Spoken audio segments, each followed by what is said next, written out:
Hey, are you ready to grow your business? You have checked out the number one resource for business leaders, entrepreneurs, startup founders, and managers. And we're going to teach you how to grow and scale your business with real actionable steps. There's no fluff in this podcast. It's just good advice. Check out this episode. If you're a first-time listener, make sure you subscribe to the podcast. And if you enjoy this episode, leave us a 5-star review. Today's episode is with Katherine Taylor of Taylor Legal. She calls herself the lawyer for business owners, and I got to tell you, she totally understands the concept of building your 1,000 raving fans. If you're trying to grow your business, if you're trying to even start a business, you know how important it is to really care about your clients and to find customers who love your brand.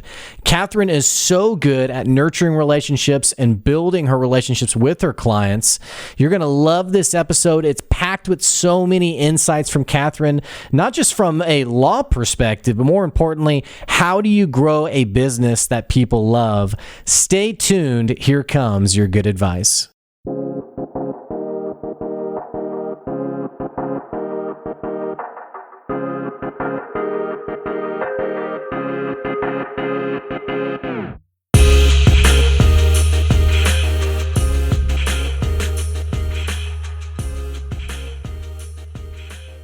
Hey, thanks for checking out another episode of the Good Advice Podcast. Thanks for tuning in today. And I'm excited to bring you something that you have to know about for your business. I'm sitting down with Katherine Taylor. She's the founder of Taylor Legal Law Practice. She's been in business for over 15 years. She represents business owners and property owners who want to protect or increase the value of their assets by providing sound legal advice, writing killer contracts, and negotiating on all sorts of solid agreements for her clients. If you've listened to me at all long term, you've heard me say time and again how miserable it is when someone ignores this important aspect of their business. You're going to love this episode. Katherine, thanks for joining me today. Thank you. Thank you very much. Now, I didn't mention you're also a CPA, so you have some serious job security. I mean, there's a lot you can do. Job security, perhaps. A couple people have called me type A. I don't know. We'll see. Now, you did mention, we were chatting a little bit before we hit record on the podcast. You are calling in from Maryland. What part of Maryland are you in?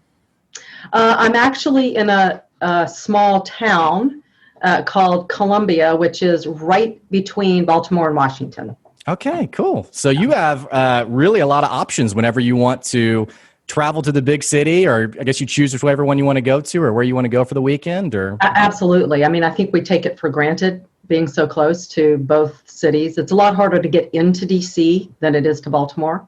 Sure. But yeah, we have a lot of really nice, lot of nice things to do really close by. Yeah, whenever people visit me, I take them to the Walmart Museum, which people don't know that that's a thing, but it is a thing. It is the Walmart Museum, and you walk through, and it has like Sam Walton's like original truck. And so I show people this, and they're like, "Okay, well, what's next?" And I'm like, "That's kind of our thing. That's Arkansas. We don't really have much else, so that's what we do, I guess. I don't know." Spent a lot of time in Little Rock years ago. Yeah, that's actually where I'm originally from. That's where I was born and raised. Okay. So it's great little town. So yeah.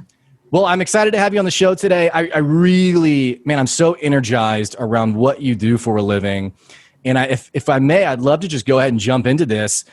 And listening and I was reading your bio. I was listening to you talk a little bit earlier, and I was thinking about it's right now when it comes to running a business, people get really jazzed around what feels like very sexy things like sales, marketing, branding.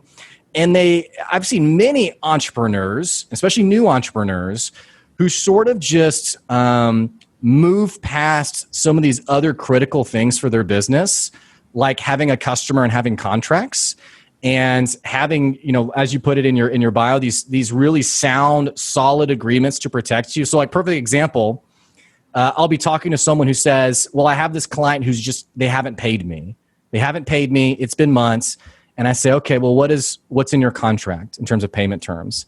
And they typically say, "Ooh, I don't have a contract." Or and also, I don't know how we got to this point, but it's kind of like hipster, I guess, to not have contracts. So they're like, "Well, I don't do contracts." So talk to me a little bit. I'm sure you probably see this a lot. I'm sure you have to educate people a lot. Talk to me and the listeners a little bit about what you do for a living.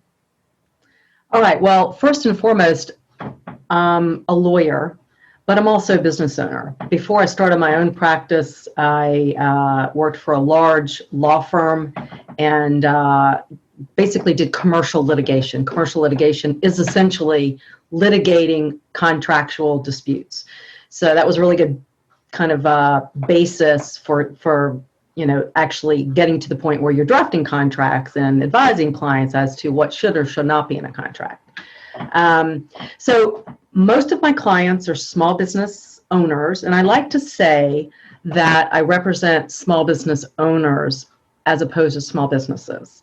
And the reason I say that is because I'm a people person, and I love the connection that I have to the people I work with, my clients. And without that connection, and I don't think you have the trust that you need in that kind of a relationship. And so really what I'm doing, especially when it's a small business, is I'm representing the business owner's interest in their business. And so what is that? It's basically their ownership interest in that entity. Mm-hmm. And one thing I think that many, many business owners don't even think about until there's a problem is how do you make sure that that interest is protected? It's much more important if you have more than one owner in the business. If it's just one owner, it's not as important. But even when there's just one owner, you have to make sure that you're taking care of your own interest in that business, whether it's an LLC or whether it's a corporation that you own stock in. Why does it feel like people? I apologize. I don't mean to interrupt you. No, go ahead. It feels like this conversation gets so passed over. And I don't know if it's like business owners, so they don't feel like maybe they're large enough, like you're supposed to get to a certain size before you get into sort of these kinds of agreements. But even going back to exactly what you just said, two people who go into business together and there's no partnership agreement, there's no operating agreement. And then I see this a lot in startups, for example, where they're really energized around an idea, something they're trying to innovate. They've both put money in. The business goes for about 6 to 9 months, and then one person kind of loses interest. And that person comes back and says, "Hey, I want my share back. I want my investment back." And there's nothing written down. There's no agreement. It feels like this is such a basic to business, and yet it isn't as common as you would think it needs to be.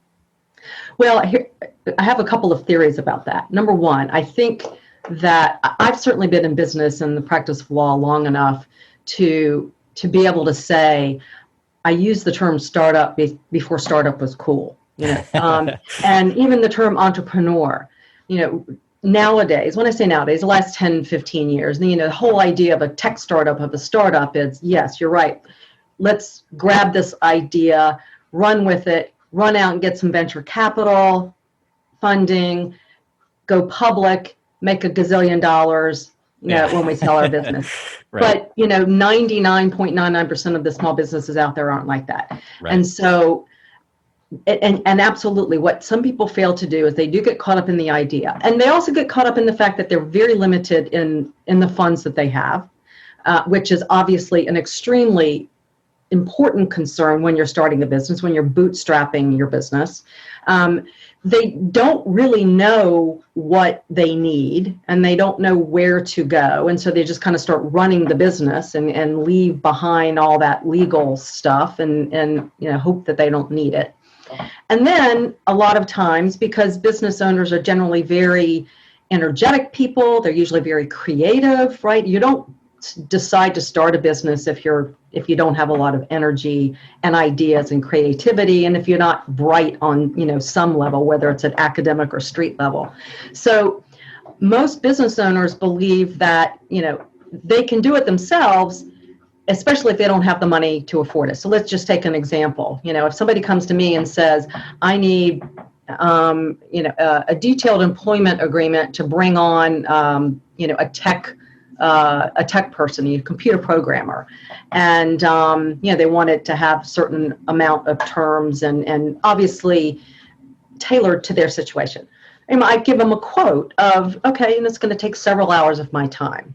My billing rate here in this area, it's actually somewhat low for this area, but it's $3.75 an hour. So, it may be less in Arkansas. It's certainly going to be a lot more in a lot of the larger metropolitan areas. And so, a business owner looks at that and like, $1,000. I don't have $1,000 right now to spend on this, so I'm just going to do it myself, which many times is okay. But when you do get into the situation where you can't collect, where you have a dispute, then that's where, if you'd have just spent the money, then you hopefully could have avoided a lot of these problems. Well, I see people even I talked to a business the other day who someone hadn't paid. I said, well, let me take a look at your contract and see what you can do. And it was just mutual advice. We're just sharing back and forth. And contract was just really disastrous, incredibly vague, didn't even have the business name in the contract, and not even any signatures either. And so I said, well, where did you, this isn't a contract, first of all. This is you stating information. Second of all, where did you find this? And he said, well, I just Googled contract. And so it feels like also people are looking for that quick fix. I mean, you said it yourself. Why would I spend $1,000 or $2,000 when I could Google it for free? And I think this is an especially valuable point to talk about because you've been in business for 15 years, which you've beaten the statistics. You've been in business long enough to understand the long game. And it feels like business owners in general struggle to think past the 6-month mark. I'm just going to Google a contract because it helps protect my cash flow right now. And I don't really think about, 9 months from now when I'm done with this client, how am I going to get paid? What do I do if they're not going to pay me? Yada, yada. How have you sort of trained yourself to see sort of that long-term strategic plan, to have that strategic thinking? Is that something that's natural to you? Have you had to develop it over time? Because I think it's meaningful to hone in on the fact that you have been in business for a decade and a half. I mean, that's right now. There's so many businesses that are so short-lived. I think it's valuable to really dig into that insight on how you've been able to think about growing your business long-term. Thanks. So I would say that, again, like a lot of business owners, I definitely have always had a plan in my mind, but it hasn't always been written down. And where I've run into a lot of problems is when something isn't written down, whether it's a budget, a marketing budget or an IT budget, a personnel budget. When something isn't written down, and it doesn't have to be in any sort of a fancy format, even some general guidelines, then what ends up happening is a lot of business owners tend to go and want to purchase the next shiny object that they see. And then you kind of get into this situation where, let's take marketing, for instance. I mean, that's something that we all struggle with, right? How we're going to allocate our money on marketing efforts. There's so many things that we could be doing. And, you get a marketing call from one person or another person, and you're like, oh my God, this is going to be what's going to make me, go into 7 digits next year. But the problem with that is that it's not a plan. It's just an activity. And so, and I just actually said this today. I like to compare running a business to making dinner using recipes. You can go into the kitchen and say, oh, I think I want to make something, and just grab a bunch of stuff and throw stuff together and then kind of go off and add something else to it and then switch some things around. And it might turn out okay. It might turn out wonderful, but you don't really know. But if you use a recipe, you kind of know where you're going to get to. Same thing, I think, with a business plan. I think that what happens is, sorry about that. It's okay. I'm obviously working from home. Yeah. And I have my trusty guard dog barking at the FedEx people. No, you're good. You're good. So what has helped me over the last, I would say, the last 5 to 10 years, as opposed to the first 5 years or so of my business, is making sure that I have some sort of plan. Again, whether it's a marketing plan, a goal for how, what I want my client experience to look like, what I want my marketing efforts to look like, what I want my IT to look like, and stick with it so that, number one, decisions come easier, when you have kind of a plan in place, but also then you can get kind of to the end of a period of time and look back and know what's worked and what hasn't worked, and you'll be able to kind of pinpoint things. Well, and you're talking about diligence, first of all. Right. And you're also talking about what I like to call, I say like I've trademarked this, just real work, like the real work that comes in running a business. And it feels like today, I don't know how much you're on social media business ship.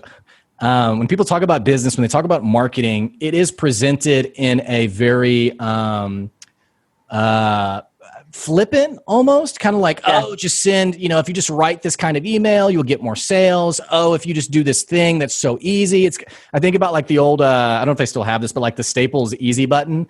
It's like, that was easy. It feels like social media is inundated right now with so many easy buttons. And it's always, I think, so insightful when I talk to someone who, and you weren't obviously saying anything against those things, but bringing it back to the real work, to the real diligence, rather than sort of like this off the cuff, excuse me. And again, I'll use the word that I said earlier, hipster. It's like I'm a business owner. Oh, I'm an entrepreneur. And I was talking to somebody who said, yeah, I love being an entrepreneur. I can sleep till 2 PM and I can kind of just do whatever I want. And I said, okay, well, that actually just sounds like immaturity. It sounds like you just don't like doing anything. I mean, but that's kind of like, I don't like to say like we're at war with, but it feels like sometimes, and I'm sure you get this a lot since you work with small business owners, it feels like when I talk to small business owners, sometimes I'm having to sort of retrain their thinking a little bit to get away from, borrowing your words and a really common word in the startup world, shiny object syndrome. Oh, that looks really cool. Oh, that's really fun. Oh, I really want to put my energy and creativity into that. It feels like there's quite a bit of really back and forth in terms of ideologies of getting people away from the sexiness and getting them back towards understanding really just business basics. Hey, the real work that has to happen to run your business. Yes. And the real work is, if you're a small business owner and you don't have departments, department heads running your various divisions, then you're going to basically be doing a little bit of everything. And it's easy to get lost in the weeds, and you really kind of have to stand tall above those weeds and make sure you kind of know where you're going and stay the course. That's, I think, it's funny, you said you have a saying. I have a saying that I like to tell business owners who have come to me and they're really just getting started, and they're fretting about the fact that the first year they haven't really paid themselves.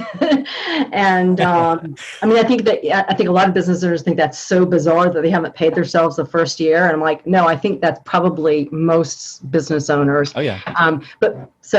I like to use this metaphor that's used in the gardening realm. When you plant ivy, it's the first year it sleeps, the second year it creeps, and the third year it leaps. And I've told that, I've basically recited that phrase to a number of small business owners, and they're just like, wow, yeah, that's really what it was like for me. Or if they're just in their first year, it gives them a little bit of hope, right? The next year they're going to see some progress. And then almost to a person, I've seen that the third year just seems to be the year when they finally are able to breathe and say, whew, wow, you know what? This really might be a success. But it takes a long time. You're not gonna feel like a success early on, I don't think, necessarily. I mean, you're gonna feel little successes. You get a big contract, you get a big sale, but generally you're gonna have a lot of frustrations, and and those successes are going to have to be are more few and far between, I think, in the early years. You have to persevere and stay the course. I think you're giving an authentic perspective that I think right now it's hard to be a business owner because of how prolific social media is. Absolutely. I don't know if you see this, but I see so many ads. I see so many posts of people who they're disingenuous on the journey. And so they say things like, just borrowing like an obnoxious marketing ad, how I went from $0 to 7 figures in 6 months. Right. And so the aspiring business owner, who maybe they're at the end of year one, maybe they started their business, God bless them, in March at the start of coronavirus. And so they're at the end of maybe 6 months and they're thinking, what's wrong with me? Like, what am I doing wrong? How am I missing this? And it almost feels like if I could put a megaphone on what you just said because it is hope to realize, okay, I'm not broken as a business owner. It's just that this thing takes a lot longer than we think it does. Absolutely. Absolutely. And there's always something that's going to happen that, to kind of throw a wrench into your plans. And you got to have to just be aware that things are going to happen and that you just need to stay the course. I do a little running, like I think I'd mentioned to you in an email before we got on the podcast. And I've never been a fast runner at all. And I've never really run really long distances, but a couple of years ago, actually 5 years ago, I decided to run a half marathon. And it was all about the training. And, you can't go out and do that kind of a thing by starting 2 weeks prior and just saying, I'm going to go give it my all. You have to give it plenty of time. And each day you're doing something that, together with all those other things that you do, kind of add up to you being able to be on that starting line on October 10th and running, those 13 miles. And people who run shorter distances or longer distances know the same thing, or frankly, engage in any sort of sport like that. But it's all about just sticking with it and staying the course, and knowing that if you have a bad day, hopefully the next day is going to be better. And all the good days hopefully are going to add up and outweigh all the bad days. Well, let me ask you something. How does someone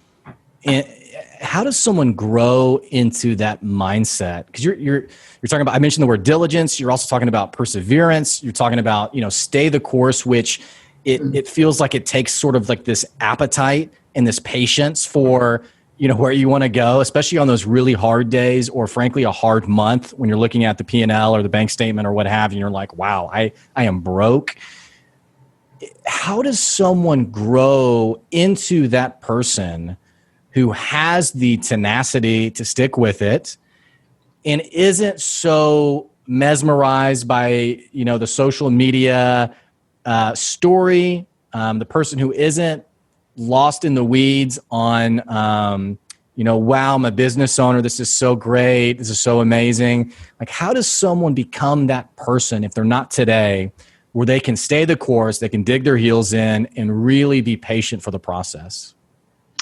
So I've done a lot of thinking along those lines, because there have been times when I've, jokingly said to my husband or my daughters, I'm going to go look for a job on usajobs.com or on, lawjobs.com. I think what you have to do is keep remembering why you're doing what you're doing. With me, it might be something totally different than why you're doing what you're doing. For me, I love a challenge. I love autonomy. I'm very independent. And I'm not going to say I have a hard time with authority, but I have a hard time with authority that's asserted for no other reason but to assert authority. Like ego, so, ego, playing the ego card, sort of. Correct. Not your ego. I mean, someone using their ego to make a decision. Exactly, exactly. And so when I think of all those things, and if it's somebody who is running a cupcake shop because they love cooking and creating, or somebody who is a psychologist, or creating a product that they really believe in, that is what keeps you going. It's not the numbers. It's not the sale that you just made.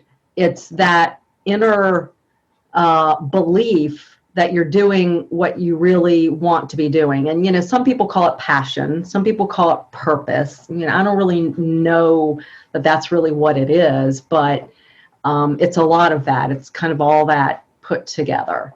And so at the end of the day, when you say, well, what are my alternatives? I could go get that job, right? I think that's what makes you stick with it. It's because you really know why you're doing what you're doing. I think it's powerful when you have that clarity on, why am I on this earth? Why do I exist? What do I think what I empathize with people over, and it's typically younger people, but I was talking to someone the other day, this was actually several months ago, and he was feeling pretty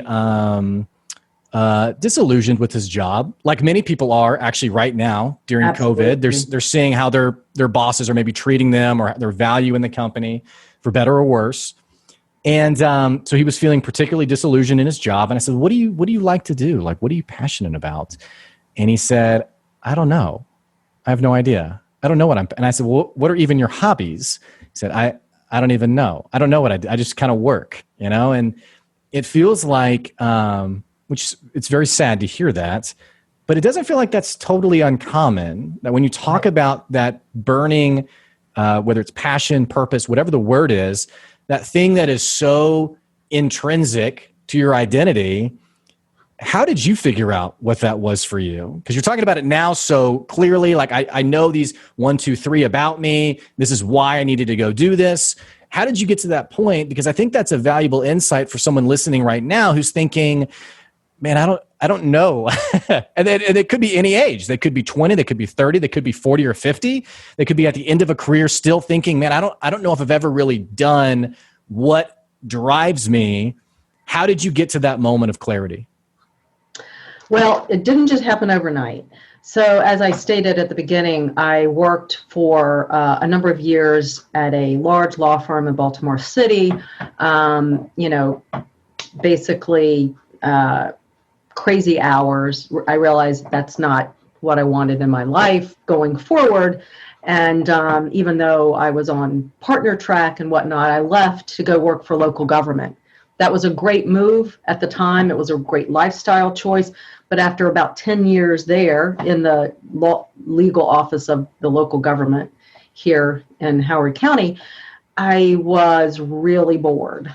And I really got to the point where I felt that all the people around me, not so much the lawyers in the office, but so many of the other people working in, a lot of the jobs, the local government jobs, were literally, and I'm serious, literally counting their days to retirement. Like, I can't deal with that mindset. And so I then began wondering what is going to keep me challenged. I like to have my mind busy. I like to be doing something. I like to feel like I'm creating something. And so I decided I wanted to run a business. I wanted to own a business. And I really started thinking about various businesses. I really like gardening. I thought, a landscaping company. I could go get some landscaping credentials, et cetera, et cetera. And so finally, I just decided, what? I'm a lawyer. I know law, so I can run that kind of a business. And that's the way I approach my practice, is really as a business first.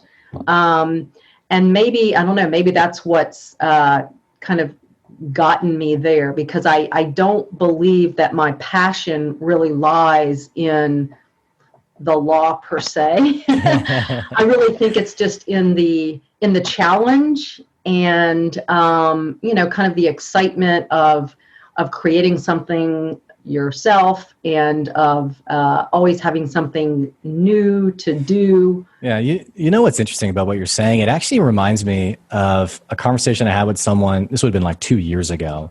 And it was someone wanting to start a business.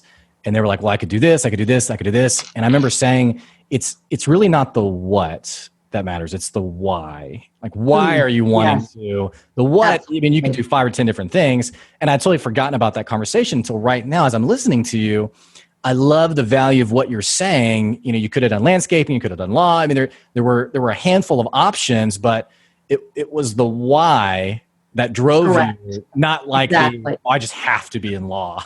Exactly. So, I mean, yeah, because frankly, when I went to law school, when I decided to go to law school, it's after I'd been out of undergraduate a few years, and I decided, I want to go back to school, and was told, well, you could get an MBA in 2 years, and you can get a law degree in 3 years. I'm like, hey, let's do the 3-year plan. yeah. I mean, it was really that type of a decision, and so I've always been much more, practical minded and not, such an idealist, but I think somebody running a business really has to be practical minded.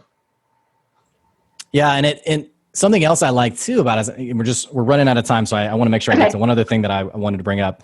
Absolutely.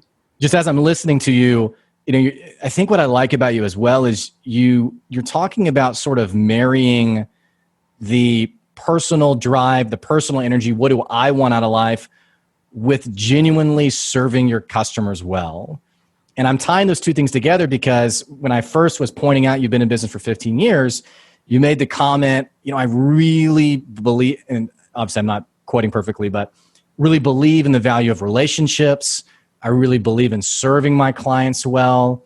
And again, this it's so funny how these concepts come up that feel so simple. And yet time and again, I meet business owners who customers are really kind of in the back of their mind. They're sort of a means to the end in terms of, getting to 7 figures or whatever the number is. I really like this concept of 1,000 true fans, of building deep, sincere relationships with your clients so that they want to keep doing business with you. Absolutely. Talk to me more about your approach with your clients and, your mindset when you're serving someone. What does that look like for you? So I really like to have that relationship and that connection and the trust. I really, my kids used to say, when we go on vacation, Mom, you talk to everybody. You have to ask their life story. Why do you have to do that? And because I'm truly interested in people, I just love hearing people's stories. And so I think that I get to do that. I get to do that in my work. And frankly, I have to do that because I have to get to know somebody's business. I have to know what really makes them tick. Because, if all they're looking for is the bottom line, then I might advise something different than, if they were looking for something else, if they had some other purpose or goal in mind. But, I do a whole lot of work to make sure that clients know that I'm really genuinely interested in them and their business, and that's really my concern when I'm working with them. It's not just, okay, am I going to make the $375 an hour, whatever it is. And I do believe that the people I work with understand that and know it, and I like to tell people, listen, even if I just do a small matter, work on a small matter or project for you, you're always my client. Come to me if you have a question. If you even want to know if you need a lawyer for something, come to me, call me. I'm that resource. I'm there for you. And so going back to the beginning, I talked about how I really enjoy helping people. I really enjoy that. And so because that comes naturally and that's part of what my business is about, is helping people, then it's like a really good fit, I guess. It sounds like you do a great job also balancing helping people and still running a business. And what I mean by that is I often I see people on two sides where they are, hey, my rate's $375 an hour. that's really, we have a very impersonal relationship. Pay me if you want me to even talk to you. It's kind of ego driven, actually, a little bit. And then on the flip side, I meet these poor people who they do everything because they're just so desperate for a client. Maybe they do everything for someone, and it's like, hey, you know what? This first one, let's just have it be free. I just want you to really like me or enjoy working with me. And neither one of those are sustainable for a long-term business. I like listening to you because it feels like you've sort of found that balance of being all about your customers and having the personal, I don't know what the word is. It's like a personal pride, a personal self-respect, maybe even, of this is my business and this is what I cost and this is what it looks like. And, if you want to do this kind of work, this is what it's going to be $1,000 or $2. I mean, I like that about you. And I don't think that's something that's natural for a lot of business owners. Well, certainly the idea of talking about money is not natural. I mean, when you're in a service profession, it's really hard to have that money discussion, and you get better with it over time. And so, anybody listening, on this podcast, if you're wondering, why it's so uncomfortable for you to talk about prices. I mean, it's one thing if you've got a storefront and prices are posted, but if you're having a one-on-one conversation with a potential client, and you're telling them, yes, this is going to cost you $5,000, really, really hard conversation to have. But at the end of the day, remember, you've got to pay your bills too. Mm-hmm. And they wouldn't expect, or you wouldn't expect, if they're a business that, let's say the landscaping business, for them to come put a beautiful patio in your yard and charge you half price because you're a nice person. Not at all. And so you have to get comfortable kind of almost separating that money issue from the service issue. Mm-hmm. And it's still not comfortable to me. I completely comfortable, but it's more, more comfortable talking about it than I was certainly 10 years ago. But it's just something you get better with over time. Yeah, I think that's great advice. Katherine, it's been great having you on the podcast today. Yeah, it's been great talking to you too. Tell the listeners, what can they do to connect with you, if they want to follow up with you, if they want to learn more about you? What are some things that they can do? The best thing to do is to go to my website, taylorlegal.com, or you can find me on LinkedIn, Katherine Taylor, or Taylor Legal. And if you are a business owner, I've got a YouTube channel that, where I post these 1 and 2 minute blurbs on, frequently asked questions, issues that you might run into as a business owner, kind of the same things I would tell a client if the client called me and we had a 2 or 3 minute call. And some of them I think can be pretty handy. Yeah. Well, I will put those links down in the episode description below. Okay, cool. Katherine, again, it's been such a pleasure. Thank you for joining me today. Yes, thank you too.